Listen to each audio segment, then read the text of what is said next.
Sekolah Kristen Generasi Unggul Banjarmasin hadir untuk menjadi partner orang tua dalam mempersiapkan masa depan anak dengan konsep pendidikan berkarakter unggul.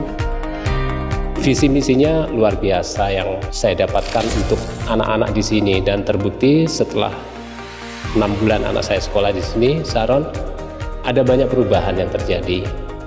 Dari awalnya yang ya biasa, suka bermain, sekarang jadi lebih bertanggung jawab, lebih banyak membaca firman, dan secara pelajaran dia lebih punya tanggung jawab, beda seperti sebelumnya. Sekarang kalau ada PR atau apa, dia selalu mau berusaha yang terbaik, menyelesaikan yang terbaik. Kalau saya mengajarkan sedikit yang nggak apa-apa, salah, dia nggak mau, dia maunya yang terbaik. Dan saya pikir itu suatu yang positif ya, memiliki rasa tanggung jawab untuk sesuatu yang excellent, yang sempurna.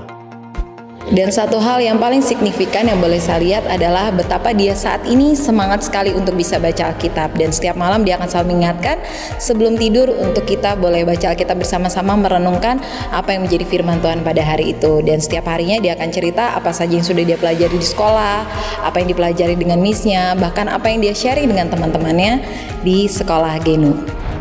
Di sekolah Genu juga bakat saya berkembang karena di sekolah Genu sering ada kegiatan-kegiatan yang sangat menarik seperti dance, menyanyi, main seruling. Di situ saya bisa lebih percaya diri untuk tampil. Dan di sekolah Genu juga mentor-mentornya itu sangat baik, dan teman-temannya itu mau berteman dengan siapa saja tanpa membeda-bedakan. Kemudian di sekolah Genu juga rasa kekeluargaannya sangat kuat karena di sekolah Genu satu sama lain itu saling menyayangi, tidak ada yang mau bertengkar.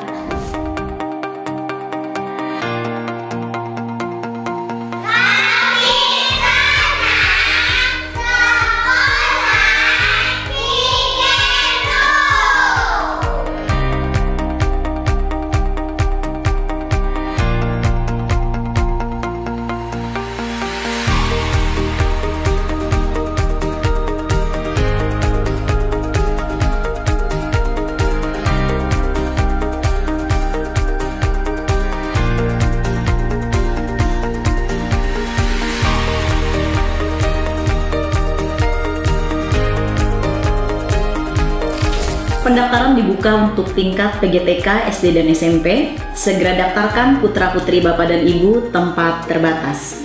Untuk informasi lebih lanjut dapat menghubungi nomor telepon kami atau langsung ke kantor Sekolah Kristen Generasi Unggul Banjarmasin.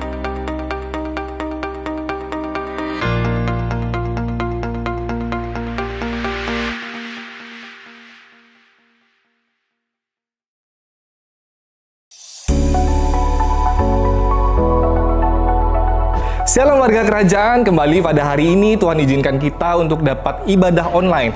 Saudara, saya yakin dan percaya dimanapun, kapanpun saudara berada, perlindungan, penyertaan, pemeliharaan Tuhan selalu sempurna bagi kehidupan kita.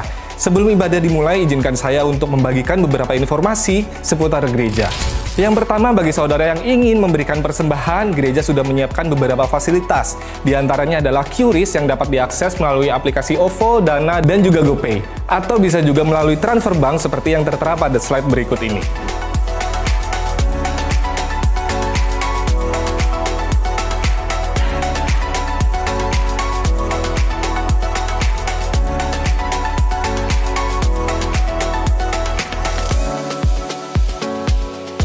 Saudara yang terkasih, saya yakin dan percaya komunitas yang benar, komunitas yang takut akan Tuhan itu dapat memberikan kita kekuatan yang lebih pada saat kita menjalani proses dalam setiap musim kehidupan kita, terlebih pada saat masa pandemi ini. Maka dari itu gereja menghimbau untuk kita tetap terlibat aktif dalam kegiatan rohani seperti yang tertera pada slide berikut ini.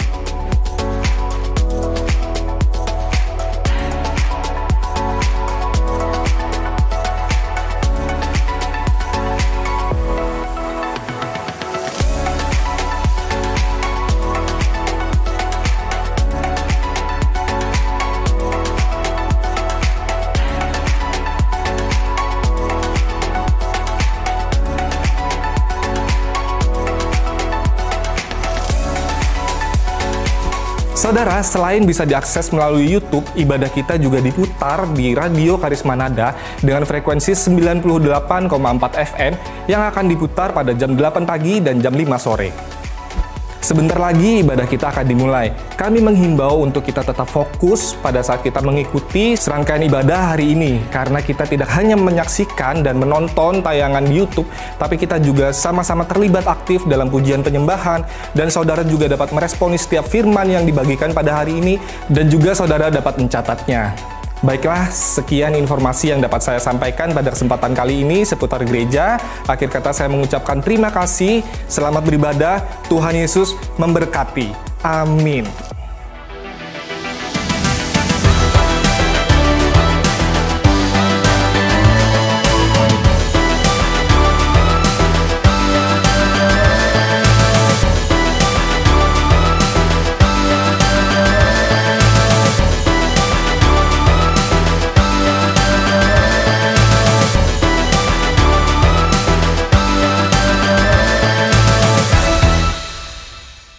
Shalom Tuhan yang diberkati Tuhan. Salam sejahtera di dalam Yesus Kristus. Sebelum kita memuji Tuhan, kita dengarkan firman Tuhan di dalam Mazmur 63 ayat 2-4. Ya Allah, Engkaulah Allahku, aku mencari Engkau. Jiwaku haus kepadamu, tubuhku rindu kepadamu seperti tanah yang kering dan tandus tiada berair. Demikianlah aku memandang kepadamu di tempat kudus, sambil melihat kekuatanmu dan kemuliaanmu. Sebab kasih setiamu lebih baik daripada hidup. Bibirku akan memegahkan Engkau. Haleluya. Terima kasih Bapa, terima kasih Tuhan. Biar hidup kami berkenan di hadapan-Mu Bapa. Biar bibir kami Tuhan memegahkan Engkau Tuhan Allah yang hidup. Karena Engkau Tuhan Allah yang luar biasa. Kasih setiamu tiada berakhir di dalam kehidupan kami Tuhan. Terima kasih Tuhan Yesus. Kami mau siapkan hati kami Tuhan. Kami mau puji, kami mau sembah Engkau Tuhan Yesus Allah yang hidup.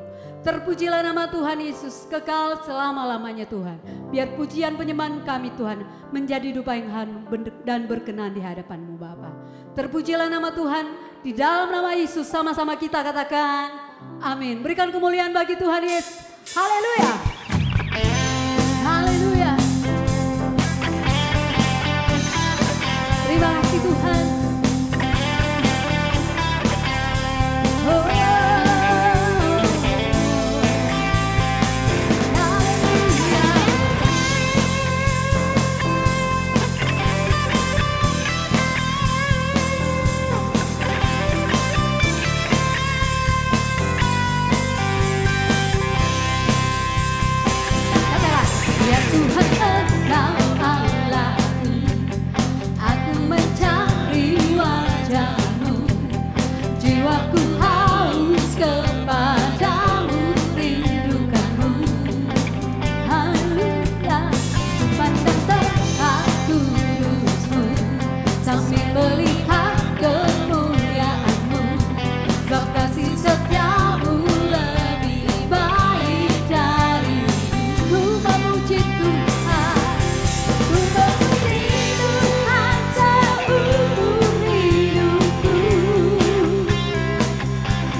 Haleluya, Tuhan kita Tuhan yang baru. Rahmatnya selalu baru, kasihnya selalu baru dalam kehidupan kita. Terima kasih Tuhan. Haleluya. Bapa,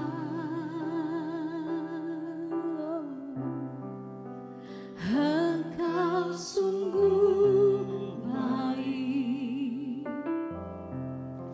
kasih-Mu melimpah di hidupku.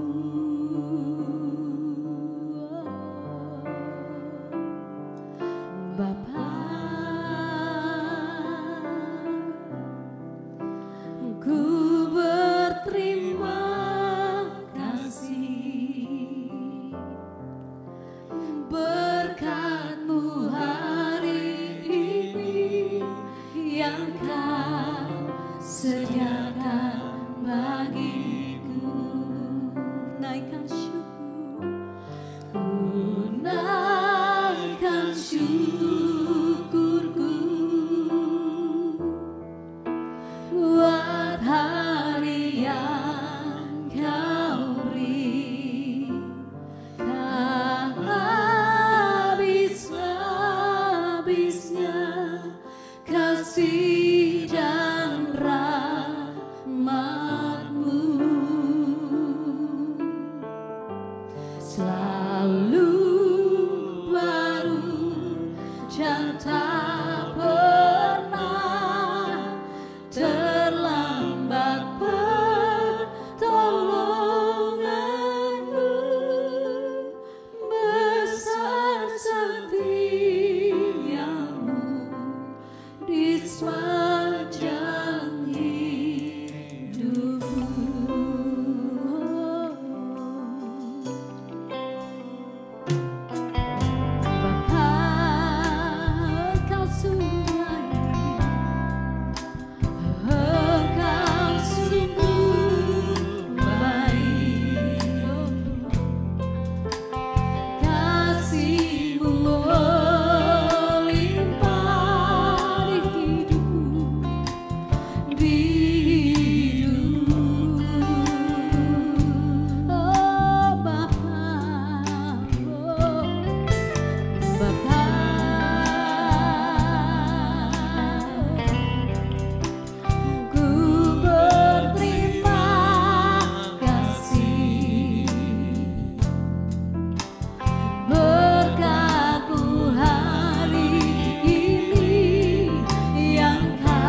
Shalom warga kerajaan, di dalam Matius 24 dan juga Lukas 21 ketika murid-murid bertanya kepada Yesus, waktu itu mereka ada di Bait Allah, di pelataran itu, maka mereka bertanya 3 hal.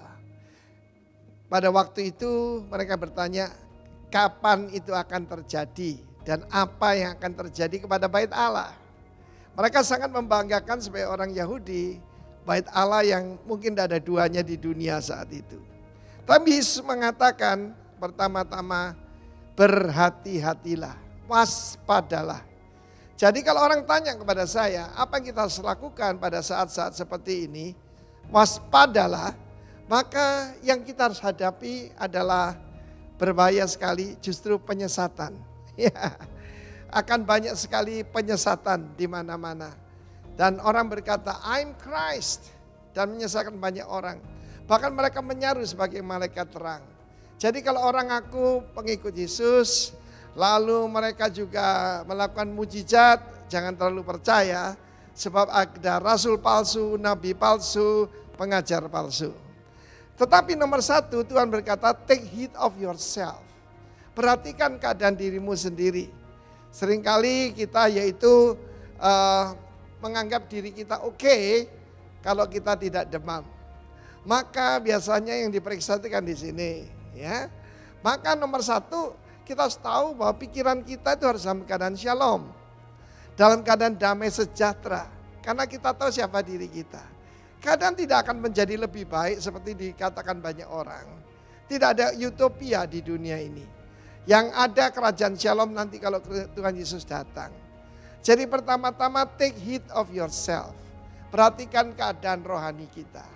Kita harus periksa keadaan jiwa kita. Kenapa di sini? Do not be troubled, kata Tuhan Yesus. Jangan tergoncang dengan semua berita yang ada. Banyak orang itu mati ketakutan seperti kata Lukas 21. Ya. Karena apa yang terjadi? The distress of the nation. Kekhawatiran, ketakutan macam-macam saudaraku ya. Diberitakan pemanasan bumi. Diberitakan gunung-gunung es mencair. Kota-kota akan terendam. Saudara yang kasih Tuhan, nomor satu yang harus kita lakukan. Take heed of yourself. Firman Tuhan berkata, karena banyaknya kejahatan. Kejahatan sana iniquity, bukan sin ya, iniquity. Ketika saudara melihat dosa dan saudara anggap biasa, hati-hati itu anomia. A itu tidak, nomia itu nomos, artinya tanpa hukum. Keadaan chaos tanpa hukum. Hukum yang mana? Hukum firman Tuhan. Jadi kita juga harus periksa hati kita. Karena firman Tuhan berkata, the love of many will wax cold. Wax cold itu bagaimana? Kalau kita minum kopi panas, lalu kita taruh yaitu di sini ya bukan dari cangkirnya, tapi pada tempatnya lepeknya itu lalu kita tiup gini. Maka itu wax cold, didinginkan. Roh dunia ini akan membuat kasih kepada Tuhan akan dingin. Karena itu selain periksa apa pikiran kita shalom, hati kita harus kita periksa apa panas bagi Tuhan. Saya berdoa kiranya termometer rohani kita periksa, hati kita mengasihi Tuhan dan mengasihi sesama. Sama seperti kita mengasihi diri kita sendiri dan mengasihi karena kita Tuhan lebih dulu mengasihi kita baru kita bisa mengasihi Dia kembali dan mengasihi sesama kita. Cek masing-masing, take heed of yourself. God bless you warga kerajaan. Amin. Puji Tuhan, kekasih Tuhan warga kerajaan yang diberkati Tuhan. Kita sudah memuji Tuhan, kita sudah menyembah Tuhan, kita juga sudah mendengarkan suara gembala dan saatnya kita akan mendengarkan firman Tuhan. Nah, hari ini kita akan diberkati melalui pelayanan seorang hamba Tuhan yang sudah tidak asing lagi, yang sudah pernah melayani kita dan menjadi berkat buat kita. Saya undang Bapak Pendeta Henok Wilianto yang akan menyampaikan firman Tuhan pada hari ini dan siapkan hati saudara yang ada di rumah. Tuhan Yesus memberkati saudara. Shalom Bapak Ibu yang saya kasih di dalam Tuhan. Kita kembali lagi berjumpa dan saya senang Tuhan terus memelihara semua saudara sehingga kita bisa berjumpa kembali sekalipun dengan menggunakan sarana telekomunikasi online. Pertama-tama saya mau mengucapkan terima kasih kepada Bapak Pendeta Dr. Christianus Freddy yang telah memberi undangan dan memberi kesempatan di mimbarnya yang terhormat dan jemaatnya yang sangat diberkati ini untuk menyampaikan firman Tuhan. Dan kiranya semua keluarga besar GBI Rock Banjarmasin diberkati oleh Tuhan.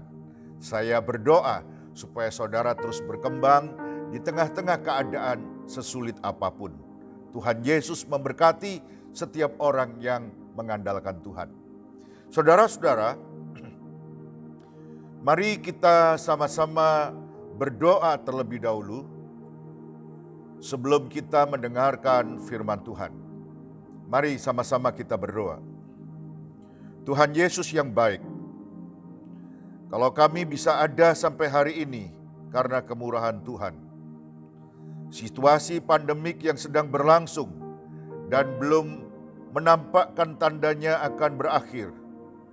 Kami mohon pertolongan Tuhan untuk terus memelihara dan menyertai kami. Menjauhkan kami dari segala mara bahaya, menjauhkan kami dari virus yang mematikan itu.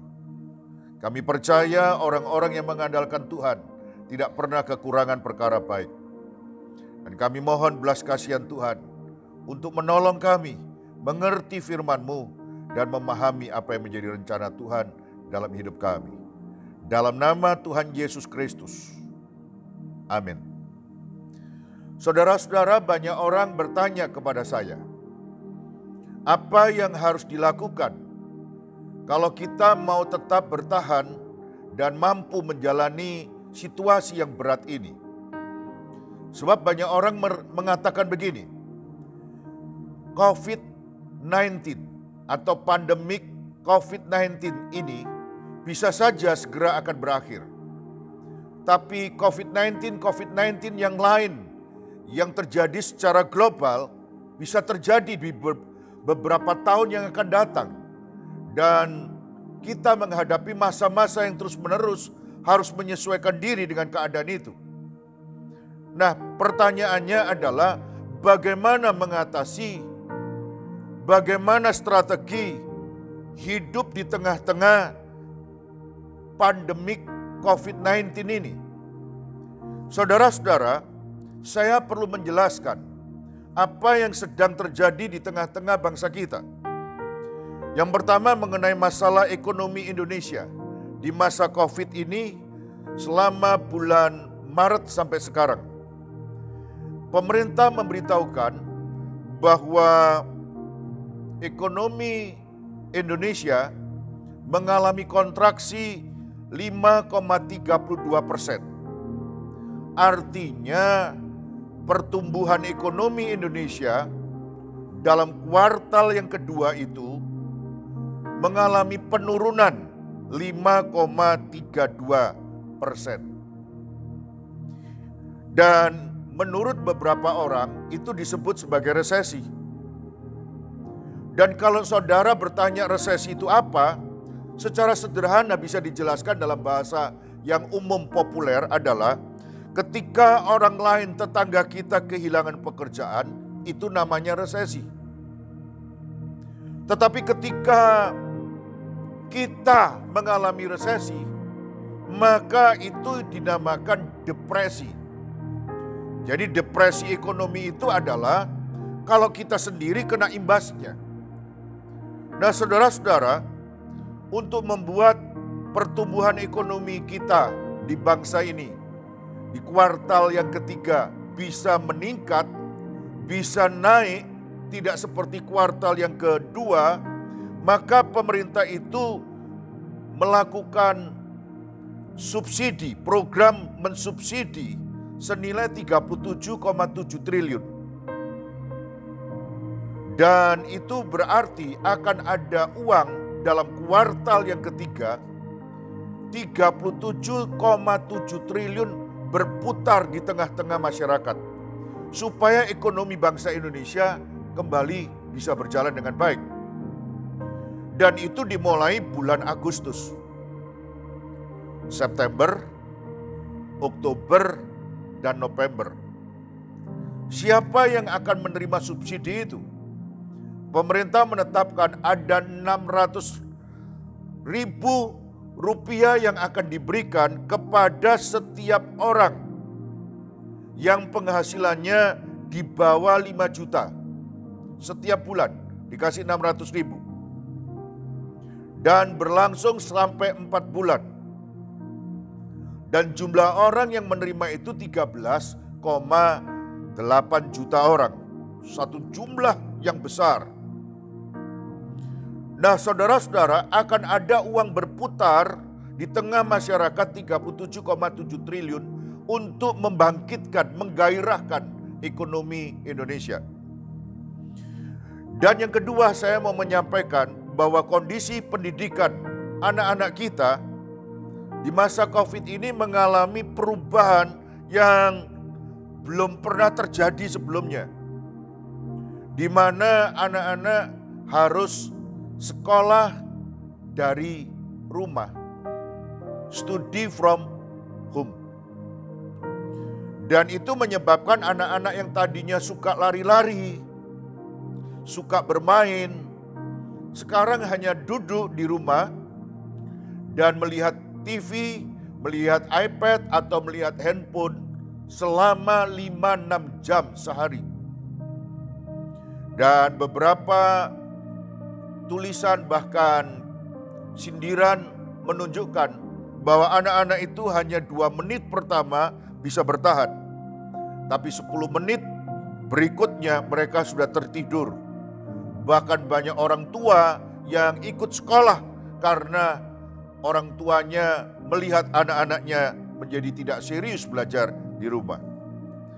Tapi sebetulnya yang mau saya sampaikan adalah bahwa pengeluaran untuk internet buat anak-anak yang studi, yang belajar dari rumah, belajar secara online, itu tiap kepala keluarga, tiap rumah tangga itu mengeluarkan 300 sampai 400 ribu per bulan kalau mereka berlangganan internet wifi.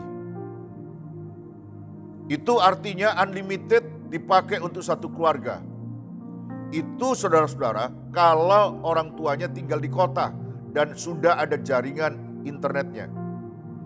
Tapi kalau mereka tidak mempunyai jaringan internet sekalipun tinggal di kota, mereka terpaksa harus membeli pulsa untuk mendapatkan kuota internet. Dan yang diperlukan adalah sama 300-400 ribu per anak per bulan. Jadi kalau anaknya ada 4, ada 5, maka saudara-saudara tinggal mengali 300-400 ribu kali jumlah anak yang sedang studi. Itu sebabnya beban orang tua makin berat belakangan ini. Dan banyak orang tua sudah mulai mengeluh sebab bukan hanya susahnya mencari uang, tapi juga pengeluaran bertambah karena biaya internet atau kuota internet. Nah, bagaimana caranya menyikapi situasi yang serba sulit ini? Apa strateginya untuk mengatasi situasi yang sulit ini? Nah, hari ini saya mau menyampaikan berdasarkan firman Tuhan, strategi apa yang cocok yang bisa kita lakukan berdasarkan firman Tuhan.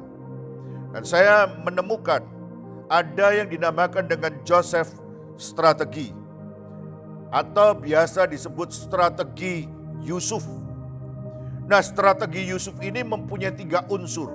Yang pertama strategi Yusuf itu unsurnya adalah adaptasi. Saudara-saudara, adaptasi itu adalah cara bagaimana organisme mengatasi tekanan lingkungan yang ada di sekitarnya untuk bertahan hidup.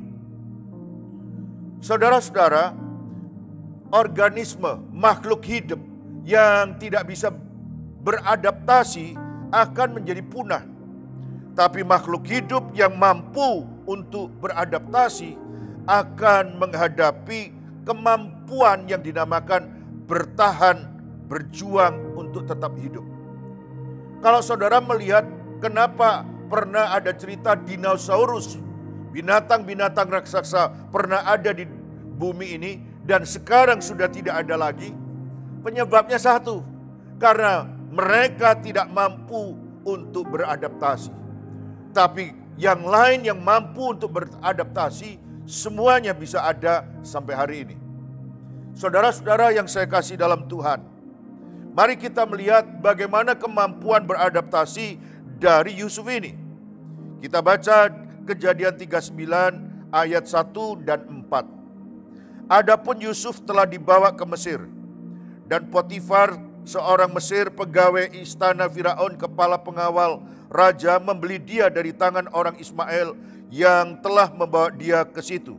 Nomor 4. Maka Yusuf mendapat kasih tuannya, dan ia boleh melayani dia. Kepada Yusuf diberikannya kuasa atas rumahnya dan segala miliknya, diserahkannya pada kekuasaan Yusuf. Saudara-saudara, siapa Yusuf? Dia adalah anak yang paling dicintai dalam rumah. Yakub sebagai ayahnya memperlakukan Yusuf sebagai anak kesayangan. Olehnya saudara-saudaranya yang lain menjadi iri. Nah, hal inilah yang membuat Yusuf itu mendapatkan segala-galanya yang terbaik dalam hidupnya. Tapi malang tidak dapat diduga bahwa saudara-saudaranya itu ternyata dengan tega menjual Yusuf. Sampai akhirnya Yusuf berada di tangan Potifar yang tinggal di Mesir itu. Saudara-saudara, Yusuf dijual sebagai budak di rumah Potifar. Pertanyaannya adalah, apakah sebagai budak itu hidupnya menjadi enak? Apakah sebagai budak itu situasi yang menyenangkan? Apakah sebagai budak itu kehidupan yang sama seperti dia ada di rumah sebagai orang yang kesayangan, anak yang dicintai? Oh tidak, saudara, tidak. Hidupnya kehilangan hak. Bahkan menurut catatan sejarah, kehidupan seorang budak adalah kehidupan yang tidak mempunyai hak hidup. Saudara-saudara yang saya kasih dalam Tuhan, tapi apa yang terjadi ketika Yusuf ada di rumah Potifar? Yusuf itu ternyata mendapatkan kasih tuannya dan ia boleh melayani dia, dan kepada Yusuf diberikannya kuasa atas rumahnya dan segala miliknya diserahkannya kepada kekuasaan Yusuf. Jadi rupanya di tempatnya Potifar, Yusuf ini sebagai orang yang berhasil. Sekalipun dia adalah budak, tapi dia adalah budak yang berhasil. Dia mampu bertahan di tengah-tengah situasi yang tidak enak, dan dia mampu hidup dengan baik. Sebab di antara budak-budak, dia ini atasannya budak, saudara. Jadi dia menjadi orang kepercayaan dari tuannya. Saudara-saudara, itu hanya bisa diperoleh kalau orang itu punya kemampuan beradaptasi, menyesuaikan diri dengan keadaan. Orang-orang yang mempunyai kemampuan beradaptasi akan memiliki kemungkinan hidup jauh lebih bagus daripada orang yang tidak mampu untuk beradaptasi. Sekarang kita lihat bagaimana dengan ketika Yusuf di penjara. Kita baca dalam Kejadian 39 ayat 20 dan 22. Lalu Yusuf ditangkap oleh tuannya dan dimasukkan ke dalam penjara, tempat tahanan-tahanan raja dikurung. Demikianlah Yusuf dipenjarakan di sana. Sebab itu kepala penjara mempercayakan semua tahanan dalam penjara itu kepada Yusuf, dan segala pekerjaan yang harus dilakukan di situ dialah yang mengurusnya. Saudara-saudara yang saya kasih dalam Tuhan, gara-gara sebuah fitnah, tuduhan keji yang disampaikan oleh istri Potifar kepada Yusuf, Yusuf akhirnya bukan lagi menjadi budak, tapi dibuang menjadi napi. Dia dimasukkan ke dalam penjara. Saudara-saudara, situasinya tambah lama tambah buruk, tidak tambah lama tambah baik, dan tidak ada kepastian hukum yang bisa diperoleh, yang bisa dinikmati oleh seorang budak. Saudara-saudara yang saya kasih dalam Tuhan, berapa lama harus ada di penjara? Bagaimana sikap orang-orang yang ada di dalam penjara terhadap orang yang masih muda seperti Yusuf? Tetapi namun demikian, saudara-saudara, saya harus menyampaikan bahwa Yusuf pun ternyata berhasil menjadi nabi yang teladan. Dia akhirnya diangkat, dipercaya untuk mengurus nabi-nabi yang lain. Dan ini hanya bisa diberikan kepada orang yang mempunyai kemampuan beradaptasi dengan cepat dengan lingkungan yang baru. Saudara-saudara yang saya kasih dalam Tuhan, Yusuf berhasil di dalam penjara. Dia menjadi kepala pengurus dari nabi-nabi yang lain. Dia dipercaya oleh kepala penjara. Saudara-saudara yang saya kasih, adaptasi merupakan unsur yang penting yang dimiliki oleh Yusuf dalam menghadapi situasi dan keadaan yang baru yang tidak pernah dia lalui atau alami sebelumnya. Nah, sekarang bagaimana dengan kita? Kalau Yusuf menggunakan strategi beradaptasi, bagaimana dengan kita? Saudara-saudara, kita juga harus mampu beradaptasi dengan situasi sekarang. Pemerintah mengatakan kita harus work from home. Kita harus beribadah dari rumah, belajar dari rumah, dan akibatnya banyak orang kehilangan pekerjaan. Akibatnya banyak orang kehilangan omset, banyak orang kehilangan perusahaannya karena situasi yang tidak menguntungkan ini. Nah, saudara-saudara, apa yang harus dilakukan ketika work from home? Orang menjadi gagap dan tidak tahu apa lagi yang harus dikerjakan di tengah-tengah kehidupan ini. Saudara-saudara, ada banyak jemaat yang bertanya, apa yang harus saya lakukan? Orang-orang yang mampu beradaptasi tiba-tiba memperoleh kesempatan untuk bertahan hidup di tengah-tengah situasi yang sulit. Mereka bukan cuma mempunyai satu pekerjaan, tapi mereka bisa memiliki beberapa macam pekerjaan gara-gara work from home. Mereka bisa berjualan melalui online. Mereka bisa menggunakan aplikasi-aplikasi yang tersedia. Mereka bisa menggunakan teknik-teknik pembayaran yang tidak lagi tunai. Semuanya menjadi dikembangkan dalam situasi ini. Dan hanya orang-orang yang mampu beradaptasi yang akan dapat berhasil mengatasi keadaan yang sulit ini. Saya berdoa, setiap saudara harus mempunyai kemampuan untuk beradaptasi. Mintalah kepada Tuhan supaya saudara mengalami pertolongan, kemampuan untuk beradaptasi di tengah-tengah situasi yang sulit ini. Bukan hanya jemaat, tapi pendeta juga mengalami keadaan yang sulit. Dipaksa untuk beradaptasi. Gereja harus beradaptasi bagaimana melayani jemaat ketika tidak boleh beribadah di dalam gereja. Nah, saudara-saudara, banyak ahli mengatakan bahwa kemajuan yang dialami oleh orang Kristen dan gereja itu lebih cepat 5 tahun dibandingkan dengan keadaan orang lain. Sebab gereja dengan penuh kelincahan segera mengatasi kesulitan itu dan beradaptasi menggunakan media-media yang disediakan atau tersedia di dalam dunia maya, internet. Saudara-saudara, hari ini kita bersyukur bahwa Tuhan memberikan kemampuan kepada kita untuk beradaptasi sehingga kita bisa ada sampai hari ini, dipelihara Tuhan. Yang kedua, saudara-saudara, unsur apakah yang ada dalam strategi Yusuf selain beradaptasi? Yang kedua, saudara, networking. Nah, networking ini, saudara-saudara, adalah membangun hubungan jaringan dengan orang yang lain atau organisasi yang berpengaruh terhadap kesuksesan dalam kehidupan pribadi maupun profesional. Orang yang bisa membangun hubungan dengan orang lain, orang yang mampu membangun hubungan dengan sebuah institusi atau organisasi lain, orang itu akan mempunyai kemampuan untuk bertahan dan berhasil dalam situasi yang sulit ini. Mari kita lihat Kejadian 46, maksud saya Kejadian pasal 40 ayat 6, ayat 12, ayat 14. Saya ulangi lagi. Kejadian 40 ayat 6, ayat 12 dan ayat 14. Ketika pada waktu pagi Yusuf datang kepada mereka, segera dilihatnya bahwa mereka bersusah hati. Kata Yusuf kepadanya, ayat 12, beginilah arti mimpi itu.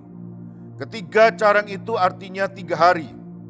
14, tetapi ingatlah kepadaku apabila keadaanmu telah baik nanti. Tunjukkanlah terima kasihmu kepadaku dengan menceritakan hal ihwalku kepada Firaun. Dan tolonglah keluarkan aku dari rumah ini. Saudara-saudara, kemampuan yang dimiliki oleh Yusuf selain beradaptasi adalah kemampuan networking. Membangun hubungan, membangun jaringan dengan pihak lain, dengan orang lain. Pada waktu Yusuf di penjara, dia berjumpa dengan segala macam napi yang dimasukkan, dijebloskan ke dalam penjara itu. Tapi tahukah saudara, dari semua napi-napi yang ada dalam penjara itu, ada 2 napi khusus, napi titipan raja, yaitu juru makan raja dan juru minum raja. Mereka dijebloskan ke dalam penjara karena satu kesalahan.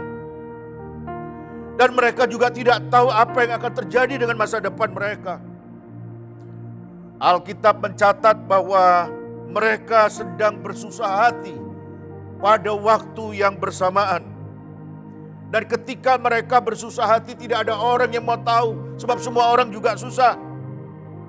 Tapi hebatnya adalah di tengah-tengah kesusahan napi itu, pagi-pagi, ayat yang ke-6 dikatakan, ketika pada waktu pagi Yusuf datang kepada mereka.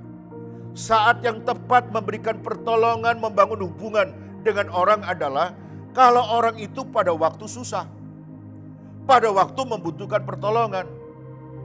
Kalau pada saat orang itu sudah jaya, sudah berhasil, kita datang membangun hubungan dengan mereka, mereka penuh curiga dengan kita. Tapi pada waktu mereka susah, mereka sedang mengalami kesulitan, maka yang ada adalah bahwa mereka mempunyai kemampuan untuk bisa masuk dengan lebih mudah.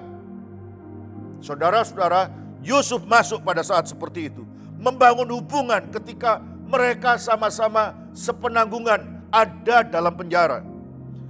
Ketika mereka sama-sama sedang dalam keadaan penuh dengan ketidakpastian masa depan, pada saat itu Yusuf datang. Sama-sama susah, sama-sama napi, sama-sama menderita. Tapi Yusuf datang kepada mereka. Dan Yusuf bertanya, apa yang membuat kamu susah? Lalu mereka curhat. Dan mereka memberitahukan apa yang sedang menggelisahkan hati mereka. Ternyata yang menyebabkan mereka gelisah adalah mimpi yang semalam mereka alami. Baik juru minum raja maupun juru makan atau juru roti raja. Saudara-saudara, keduanya mendapatkan penjelasan bantuan dari Yusuf. Dan hal itu menyebabkan apa yang disampaikan oleh Yusuf itu benar-benar terjadi. Nah saudara-saudara, sebelum mereka keluar dari penjara itu, Yusuf bilang begini kepada mereka berdua. Ingatlah kepadaku apabila keadaanmu telah baik nanti. Tunjukkanlah terima kasihmu kepadaku dengan menceritakan hal ihwalku kepada Firaun. Dan tolonglah keluarkan aku dari rumah ini. Saudara-saudara, ini menarik loh. Kenapa saya mengatakan menarik? Sebab Yusuf itu setelah menolong orang lain, dia minta kebaikan hati dan belas kasihan orang yang pernah ditolongnya untuk tidak melupakan dia. Sebab dia masih ada dalam penjara. Dan gara-gara kemampuannya membangun hubungan ini, maka pada waktu Firaun mempunyai problem yang sama, yaitu problem tentang mimpi, maka saudara-saudara, Yusuf ini kemudian diingat. Dan akhirnya gara-gara dia diingat oleh juru minum raja, maka Yusuf dibebaskan. Kemampuan membangun hubungan dengan orang lain itu penting. Sekalipun orang itu tidak sesuku, sekalipun orang itu tidak seagama, sekalipun mereka itu tidak sedarah, sekalipun mereka itu tidak sedaerah dengan kita, kemampuan membangun hubungan itu diperlukan kalau kita mau berhasil bertahan keluar dari COVID-19 ini. Strategi membangun hubungan dengan siapa saja harus dimiliki oleh setiap anak Tuhan. Kalau saudara belum punya banyak kawan, sekarang membangun hubungan. Saudara-saudara, cara membangun hubungan yang terbaik adalah ketika orang masih dalam kondisi susah. Itu sebabnya jangan pernah meremehkan orang yang susah. Jangan pernah underestimate terhadap orang-orang yang kekurangan, yang menderita. Sebab suatu saat mereka bisa saja berhasil mengatasi keadaannya. Dan ketika mereka ingat akan kita, mereka akan memberikan ucapan terima kasih. Dan menyebabkan kita juga berhasil. Kita juga keluar dari persoalan. Bukankah banyak orang yang mengalami ini? Saya yakin saudara pasti mengerti apa artinya menolong kepada orang yang lagi susah. Sebab orang yang lagi susah ketika mendapatkan pertolongan tidak mudah lupa, saudara. Orang-orang ini akan tahu caranya berterima kasih dan mengingat dan membalas kebaikan saudara. Bahkan saudara-saudara yang saat ini sedang dalam kondisi yang sama, saudara-saudara pasti saya yakin tidak akan pernah melupakan orang-orang yang pernah berbuat baik kepada saudara. Di Jogja ada seorang atau sebuah keluarga yang hidupnya susah. Suaminya kerja dengan di bawah UMR penghasilannya. Istrinya juga mengalami kehidupan yang susah. Jadi uang itu digabung jadi satu, tidak mampu mengatasi biaya kehidupan. Tahukah saudara, ada seorang hamba Tuhan, gembala sidang dari keluarga ini bilang begini, saya melihat bahwa kamu sebetulnya punya kemampuan memasak. Saya mau ajak kamu jalan-jalan ke sebuah kota, satu keluarga. Nanti kita makan di sana, saya mau tanya ini bumbunya apa? Sebab ini yang makan antri, bahkan sampai dikirim ke luar kota. Saudara-saudara, dan ketika pasangan ini diajak oleh Bapak Gembala Sidang, dan dia dibawa ke sana, saudara-saudara, antri dan kemudian bisa mendapatkan makan di restoran itu yang sangat terkenal dengan menunya yang khas. Tahukah saudara bahwa ketika Bapak Gembala Sidang bertanya, kamu tahu nggak apa ini resepnya? Kemudian dengan dikecap, ibu ini karena mempunyai keahlian dalam merasakan bumbu apa yang ada di suatu masakan, dia bilang, saya tahu semuanya Pak. Bahkan saya mampu untuk menambahkan sesuatu supaya rasanya menjadi lebih enak Pak. Oke kalau gitu, maka dibawa pulang saudara. Mereka pulang semua. Dan Bapak Gembala Sidang itu bilang gini, saya mau bantu kamu dengan membeli bahan-bahannya. Lalu coba kamu tes sekali, 2 kali, dan kemudian kamu jual ke orang lain. Siapa aja, nanti dimulai dari gereja. Saudara-saudara, ajaib. Ternyata masakan ibu ini yang persis sama dengan yang dijual di sana, tapi dengan rasa yang lebih bagus, membuat semua jemaat itu senangnya luar biasa. Dan akhirnya menjadi pelanggan dari ibu ini. Dan akhirnya kota itu terkenal gara-gara masakan ibu ini. Dan tahukah saudara, ketika keluarga ini menjadi kaya raya, keluarga ini selalu ingat, yang membawa saya berhasil sampai seperti ini, itu adalah Bapak Gembala Sidang. Bahkan pada waktu susah saya dipercaya, dimodali sama Bapak Gembala Sidang. Beliaulah yang mengangkat saya. Bagaimana mungkin kalau gereja sedang membutuhkan apa-apa, saya lupa kepada beliau. Saya nggak akan pernah lupa. Tuhan telah memberkati saya melalui tangan seorang Gembala Sidang yang menjadi gembala saya. Nah, hari ini saya juga mau memberitahu, pada waktu orang susah, orang itu ditolong paling mudah untuk mengingat ketika berhasil kepada orang-orang yang pernah menolongnya. Yang ketiga, saudara, apa yang dilakukan oleh Yusuf dalam strateginya itu sehingga dia bisa menjadi berhasil orang nomor 2 di Mesir. Yang ketiga adalah antisipasi. Saudara-saudara, antisipasi ini adalah dalam kamus artinya membuat perhitungan, ramalan, dugaan tentang hal-hal yang belum terjadi. Atau memperhitungkan sebelum terjadi. Nah, saudara-saudara, kemampuan inilah yang dimiliki, dilakukan oleh Yusuf ketika berada menjalani kehidupannya di Mesir itu. Situasinya yang tidak enak itu menjadi berhasil ketika dia mempunyai kemampuan untuk mengantisipasi apa yang akan terjadi. Nah, kita baca Kejadian 41 ayat 34 sampai 37. Baiklah juga tuanku Firaun berbuat begini, yakni menempatkan penilih-penilih atas negeri ini, dan dalam ke-7 tahun kelimpahan itu memungut 1/5 dari hasil tanah Mesir. Mereka harus mengumpulkan segala bahan makanan dalam tahun-tahun baik yang akan datang ini, dan di bawah kekuasaan tuanku Firaun menimbun gandum di kota-kota sebagai bahan makanan serta menyimpannya. 36. Demikianlah segala bahan makanan itu menjadi persediaan untuk negeri ini dalam ke-7 tahun kelaparan yang akan terjadi di tanah Mesir, supaya negeri ini jangan binasa karena kelaparan itu. 37. Usul itu dipandang baik oleh Firaun dan oleh semua pegawainya.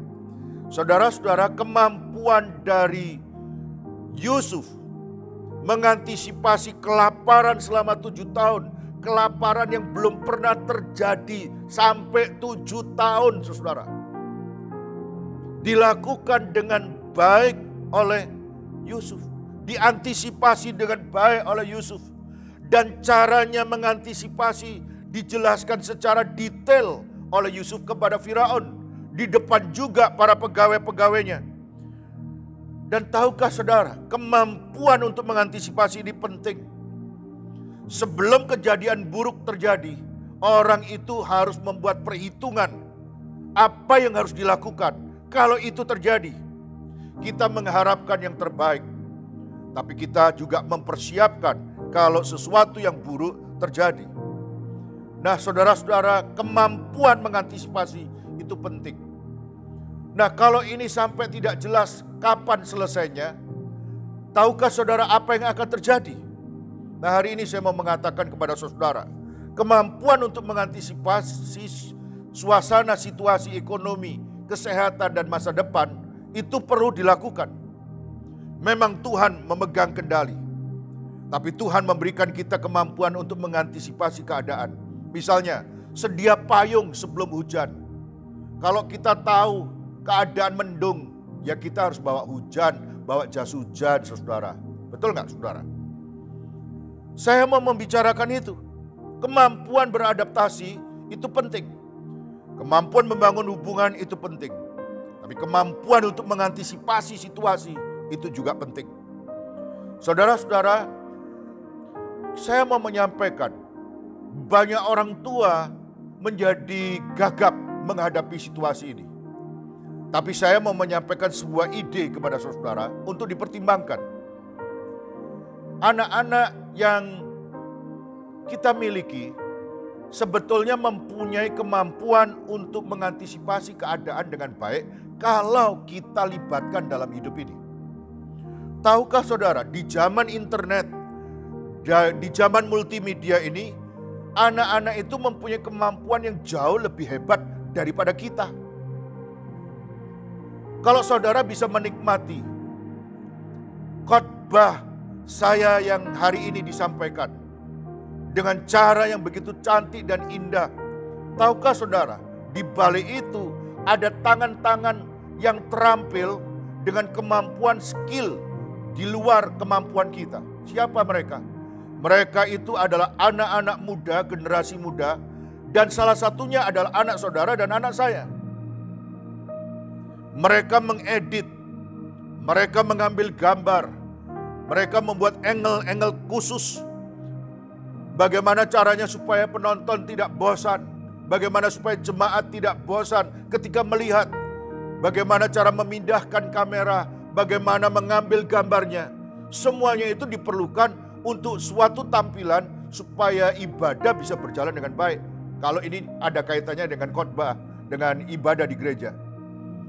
Dan ternyata mereka mengedit itu, mereka menguploadnya di YouTube, di Facebook, di Instagram. Semuanya generasi muda yang melakukan. Dan kita kadang-kadang heran, kok bisa ya begitu? Tapi tahukah saudara, teknologi telah menyebabkan anak-anak cepat beradaptasi dibandingkan orang tua. Itu sebabnya melakukan sinergi penting. Melakukan kegiatan bersama di dalam rumah penting. Generasi muda perlu dilibatkan dalam rumah kita. Anak-anak kita perlu mendapatkan kepercayaan. Kita harus kerjasama dengan anak-anak kita. Buat apa kita selalu memandang rendah, remeh kepada anak-anak? Anak-anak itu ternyata mempunyai kemampuan yang luar biasa. Saudara-saudara, di gereja dilibatkan anak-anak muda. Di rumah dilibatkan anak-anak kita. Saudara-saudara yang saya kasih dalam Tuhan, kemasan-kemasan supaya tampil dengan indah, dengan bagus, kita perlu anak-anak untuk memberikan saran dan pandangannya. Bahkan tidak sedikit dari anak-anak kita yang mempunyai kemampuan yang memberikan sentuhan terhadap gambar-gambar itu. Dan bentuk-bentuk yang kita harapkan, saya berdoa supaya semua saudara mempunyai kemampuan. 3 hal dari strategi Yusuf. Yang pertama, adaptasi. Yang kedua, networking, jaringan. Yang ketiga, antisipasi. Manfaatkan, mintalah tolong kepada anak-anak kita, supaya anak-anak kita juga bisa terlibat untuk membangun masa depan keluarga, masa depan kita semua. Masa depan gereja, masa depan dari pekerjaan Tuhan di muka bumi ini. Tuhan memberkati saudara. Mari kita sama-sama berdoa. Tuhan Yesus, terima kasih untuk firman-Mu. Terima kasih untuk setiap kebenaran yang Tuhan berikan, supaya kami mempunyai kemampuan untuk beradaptasi, membuat jaringan, dan bahkan juga mengantisipasi keadaan yang akan datang. Sebab dengan demikian kami berhasil, seperti Yusuf dipakai Tuhan, Tuhan juga berhasil memakai kami. Terima kasih Tuhan Yesus. Tuhan mendengar doa kami, dalam nama Tuhan Yesus Kristus. Amin. Puji Tuhan, saya berharap setiap kita atau semua kita sudah diberkati melalui pemberitaan firman Tuhan tadi, ya, sehingga kita menjadi kuat di dalam Tuhan, mengiring Tuhan, tetap setia sampai selama-lamanya. Nah, siapkan hati kita untuk kita bersekutu dengan tubuh dan darah Yesus Kristus Tuhan. Kita naikkan satu pujian. Tak tersembunyi kuasa Allah, kalau lain ditolong, saya juga. Tangannya terbuka, menunggulah,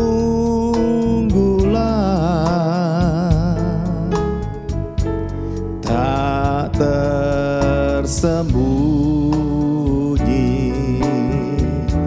kuasa Allah. Naikkan pujian ini satu kali lagi.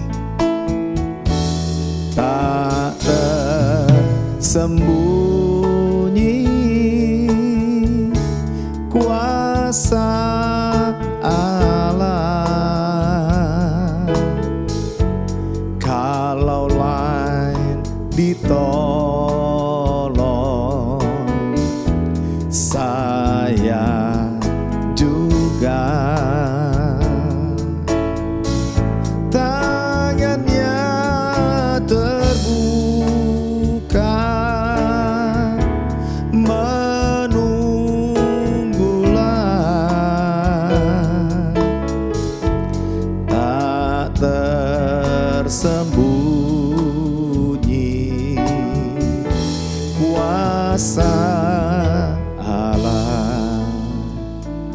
kita berdoa.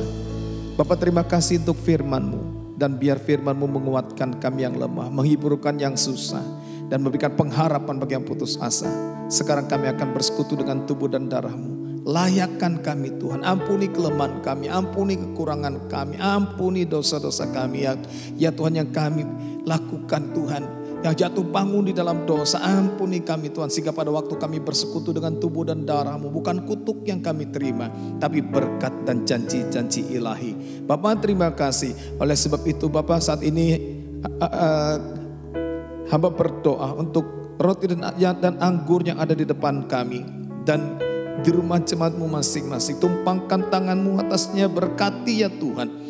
Sehingga kami melalui berkat perjamuan kudus ini kami diberkati. Dan kami percaya oleh bilur-bilur Tuhan Yesus Kristus, segala sakit penyakit sudah disembuhkan, sudah disembuhkan, sudah disembuhkan. Bapak terima kasih.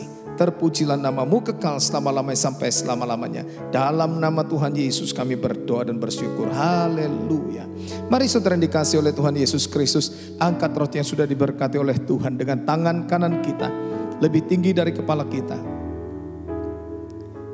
Roti yang melambangkan tubuh Kristus, tubuh yang terpecah-pecah karena cambukan, siksaan, dan penderitaan yang dialaminya, kesakitan yang dialaminya, bukan karena dosa dan kesalahannya, tapi karena dosa dan pelanggaran saudara dan saya yang ditanggungnya.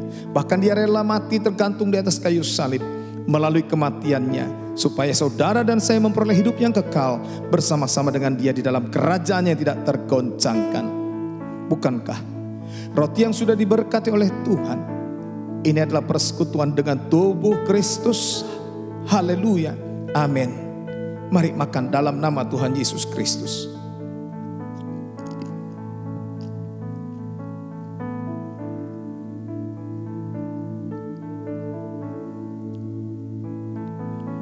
Angkat cawan pengucapan syukur dengan tangan kanan kita lebih tinggi dari kepala kita.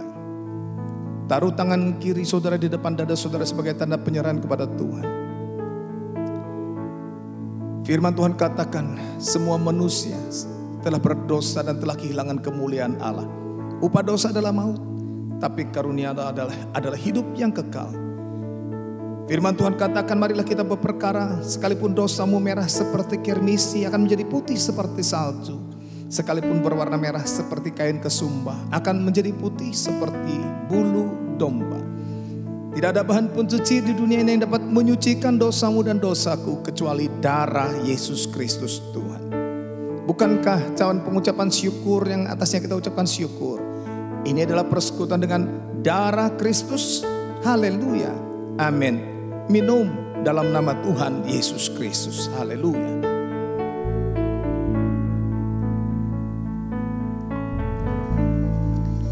Buka kedua tangan saudara menyembah Tuhan. Bersyukur buat kebaikan Tuhan. Haleluya. Oh, terima kasih Tuhan buat karyamu. Terima kasih Tuhan buat kebaikanmu, buat penebusanmu. Haleluya. Kini kami jadi ciptaan yang baru di dalam Yesus Kristus Tuhan. Yang lama telah berlalu, yang baru sudah datang. Haleluya. Oh, oh. Haleluya. Tak tersembunyi kuasa Allah, kalaulah ditolong saya juga. Tangannya terbuka menunggu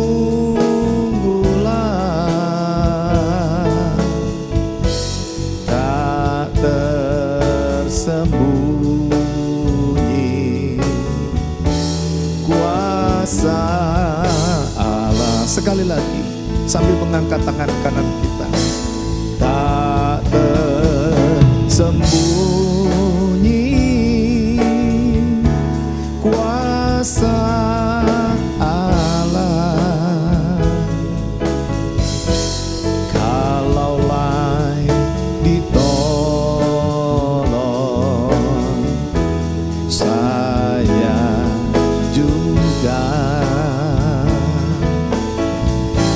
Tangannya terbuka menunggulah,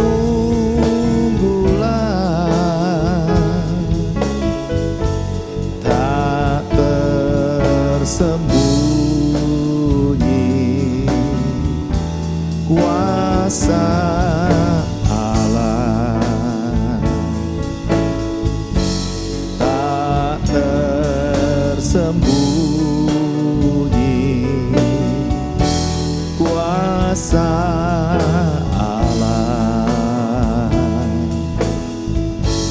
tak tersembunyi kuasa Allah.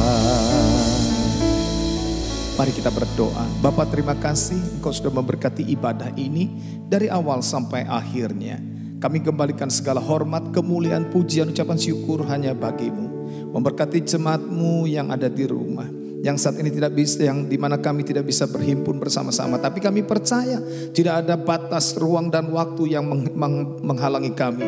Kami percaya setiap kami sudah diberkati oleh Tuhan. Terima kasih Bapak, Engkau memberkati para pengusaha Tuhan, jemaat-Mu ya dimanapun apapun yang mereka usahakan, yang meratakan hormat dan kemuliaan bagi nama-Mu. Tuhan memberkati berlimpah-limpah. Terima kasih Bapak untuk tangan-tangan yang sudah menjadi saluran berkat buat pekerjaan-Mu Tuhan di gereja ini. Dan terima kasih untuk tangan-tangan yang sudah mengembalikan milik Tuhan, persembahan persepuluhan yang sudah ditransfer melalui bank, juga persembahan yang sebentar kami akan berikan Tuhan, yang melalui QRIS yang sudah tersedia. Tuhan juga Engkau memberkati. Terima kasih Tuhan Yesus, terima kasih. Dan kami percaya tidak ada satupun yang terlewati, semuanya sudah diberkati oleh Tuhan. Dan kami akhiri ibadah ini, dan kami siap untuk diberkati dan menerima berkat Allah dari tempat yang maha tinggi. Biar kiranya Kau memberkati setiap kami Tuhan dengan berkat-berkat yang terbaik dari tempat yang maha tinggi, yang menyertai kami mulai sekarang sampai Yesus Kristus Tuhan datang kembali. Dengan mengangkat kedua tangan kami arahkan hati kami kepada Yesus Kristus Tuhan yang adalah sumber segala berkat. Hari ini kami siap untuk diberkati dan menerima berkat Allah dari tempat yang maha tinggi. Kekasih-kekasih Tuhan yang diberkati oleh Tuhan Yesus Kristus, terimalah berkat daripada Allah Bapa, kasih sayang daripada Yesus Kristus Tuhan kita, serta persekutuan di dalam Roh-Nya yang kudus, yang senantiasa memimpin, menyertai, memelihara, melindungi dan memberkati saudara. Usaha pekerjaan saudara diberkati oleh Tuhan, hidup rumah tangga saudara diberkati oleh Tuhan, kesehatan saudara diberkati oleh Tuhan, pelayanan saudara diberkati oleh Tuhan, para suami diberkati oleh Tuhan, para istri diberkati oleh Tuhan, anak-anak juga diberkati oleh Tuhan, juga para orang tua diberkati oleh Tuhan, bahkan keturunan orang benar diberkati oleh Tuhan, sehingga anak cucu kita tidak akan pernah meminta sedekah. Apapun yang saudara kerjakan melalui kedua tangan saudara, karena saudara mengasihi Tuhan dengan segenap hati, mencintai pekerjaan Tuhan dengan tulus hati, dan menjadikan Tuhan Yesus sebagai satu-satunya sumber kehidupan saudara, maka segala perkara dibuatnya berhasil. Yang percaya dan diberkati Tuhan, percaya bahwa pertolongan Tuhan kita Yesus Kristus tidak pernah terlambat. Bersama-sama dengan saya berkata, amin, amin, amin. Kiranya Tuhan Yesus memberkati saudara.